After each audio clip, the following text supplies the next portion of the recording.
नमस्कार, मैं हूं आपके साथ अली मतार। अपना बिहार में सबसे पहले बात मीट भात के भोज पर छिड़े सियासी संग्राम की।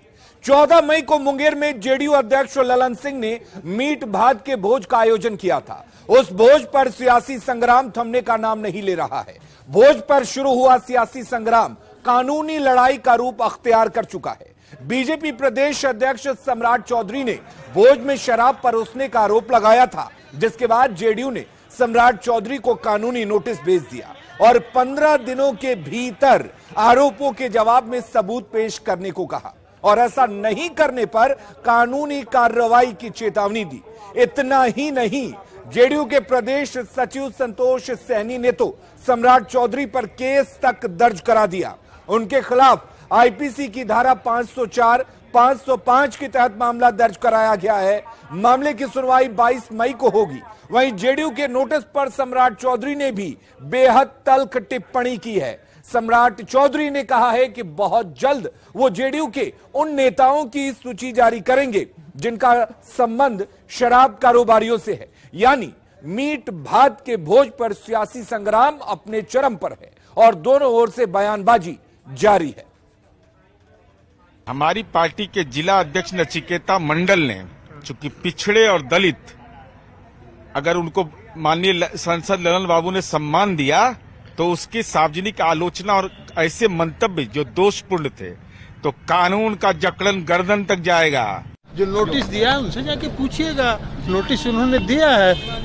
अब अनर्गल बात कोई करेगा तो नोटिस तो दिया जाएगा ना, वो कानूनी प्रक्रिया है। आप सर सुप्रीम कोर्ट से सर उस पर आरोप लगा रहे थे। अरे पार्टी हुई थी तो जिला अध्यक्ष ने नोटिस दिया है ना, तो नोटिस आपने देखा है, तो नोटिस दिया है तो वो कानूनी प्रक्रिया है, कानूनी कार्रवाई होगी। अभी छूट भाइये लोगों का हम जवाब थोड़ी देते हैं। आजकल ये लोग नोटिस भेज रहे हैं, अरे मैंने तो नीतीश बाबू को कहा, कितने जगह जनता दल यूनाइटेड के लोग शराब माफिया से जुड़े हैं, वो भी लिस्ट हम जारी करेंगे, एकदम बेफिक्र रहिए। तो देखिए, मीट भात के भोज पर यह सियासत कहां से कहां तक पहुंच गई है। कभी जेडीयू के अध्यक्ष रहे और हाल ही में बीजेपी में शामिल हुए पूर्व केंद्रीय मंत्री रामचंद्र प्रसाद सिंह यानी आरसीपी सिंह ने जेडीयू अध्यक्ष ललन सिंह पर जोरदार हमला बोला है। सुनिए आरसीपी सिंह ने मीट भात भोज पर क्या कहकर निशाना साधा। देखिए, मैं तो जनता दल में हूं नहीं, लेकिन जनता दल पार्टी की क्या स्थिति है जी। मैंने कहा ना कि पार्टी समाप्त हो गई है, उसका एक प्रमाण है। 14 मई 2007 को माननीय मुख्यमंत्री जी की पत्नी का निधन हुआ था और प्रतिवर्ष माननीय मुख्यमंत्री जी 14 मई को पटना में कंकड़बाग में और अपने गांव कल्याण में जाते हैं, जहां की जो उनकी पत्नी की वहां मूर्ति है उस पर माल्यार्पण करते हैं। उनकी पत्नी का वो पुण्यतिथि है। बताइए, उस पार्टी के नेता नीतीश बाबू उनकी पत्नी के पुण्यतिथि के दिन उनके पार्टी के राष्ट्रीय अध्यक्ष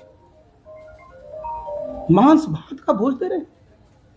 क्या खुशी मना रहे हैं आप? आपको अगर भोज देने की बड़ी तमन्ना थी तो ऐसे अवसरों पर भंडारा किया जाता है और जहां की खीर पूड़ी हलवा पूड़ी दिया जाता है। कहीं भी पता कर लीजिए, अगर किसी पार्टी के वरीय नेता की पत्नी का पुण्यतिथि हो और उस दिन मांस भात का आयोजन अगर उनके राष्ट्रीय अध्यक्ष करें, तो मैंने जो कहा कि जनता दल समाप्त हो गया है, वो समाप्त हो गया। और अब आपको बताते हैं कि आखिर पूरा मामला क्या है। दरअसल 14 मई को मुंगेर में मीट भात के भोज का आयोजन हुआ। जेडीयू अध्यक्ष ललन सिंह ने इस भोज का आयोजन किया था। भोज में भारी संख्या में लोगों की भीड़ जुटी थी और भारी भीड़ के कारण लोगों में धक्का मुक्की और मारपीट भी हुई। भोज को लेकर बीजेपी ने गंभीर आरोप लगाए। बीजेपी के प्रदेश अध्यक्ष सम्राट चौधरी ने मीट भात के साथ शराब परोसने का आरोप लगाया। चूंकि बिहार में शराबबंदी है, ऐसे में यह आरोप काफी गंभीर है। यही नहीं, सम्राट चौधरी ने सीएम नीतीश पर भी हमला किया। जिसके बाद बयान को लेकर जेडीयू ने सम्राट चौधरी को नोटिस भेजा। बयान के सिलसिले में सम्राट चौधरी से सबूत मांगा गया। 15 दिनों में नोटिस का जवाब नहीं देने पर कार्रवाई की चेतावनी तक दी गई है। मुंगेर जेडीयू जिला अध्यक्ष नचिकेता मंडल की ओर से नोटिस भेजा गया। वहीं जेडीयू प्रदेश सचिव संतोष सैनी ने केस तक दर्ज करा दिया। आईपीसी की धारा 504 और 505 के तहत मामला दर्ज कराया गया है। 17 मई को मामला दर्ज हुआ। 22 मई को सुनवाई होगी, जिसके बाद नोटिस पर बीजेपी प्रदेश अध्यक्ष सम्राट चौधरी का बयान भी आया। सम्राट चौधरी ने नोटिस का जवाब देने की बात कही है और शराब मामले से जुड़े कई मामलों के भंडाफोड़ करने की बात कही है। शराब कांड में शामिल जेडीयू नेताओं के पर्दाफाश करने की भी बात कही है। ऐसे में अब सवाल यह है कि मीट भात और शराब पर कौन सच्चा है और कौन झूठा है। तो जेडीयू ने बीजेपी पर ओछी राजनीति करने का आरोप लगाया। जेडीयू नेताओं ने सम्राट चौधरी के बयान पर कड़ी आपत्ति जताई। जेडीयू नेताओं ने कहा कि भीड़ से बीजेपी बौखला गई है। शराबबंदी को लेकर बीजेपी पहले से ही हमलावर है। बीजेपी नेता शराबबंदी के विफल होने का आरोप तक लगा चुके हैं। जेडीयू के नोटिस से बीजेपी और हमलावर हो गई है। सम्राट चौधरी ने जेडीयू को बेनकाब करने की धमकी दी है और शराब कांड में शामिल नेताओं के पर्दाफाश करने की भी धमकी दी है। तो कुल मिलाकर मीट भात और शराब पर सियासी तीर चलाए जा रहे हैं। सत्ता पक्ष और विपक्ष के नेता इस मामले पर एक दूसरे को चुनौती दे रहे हैं। इन बयानों को भी सुनिए।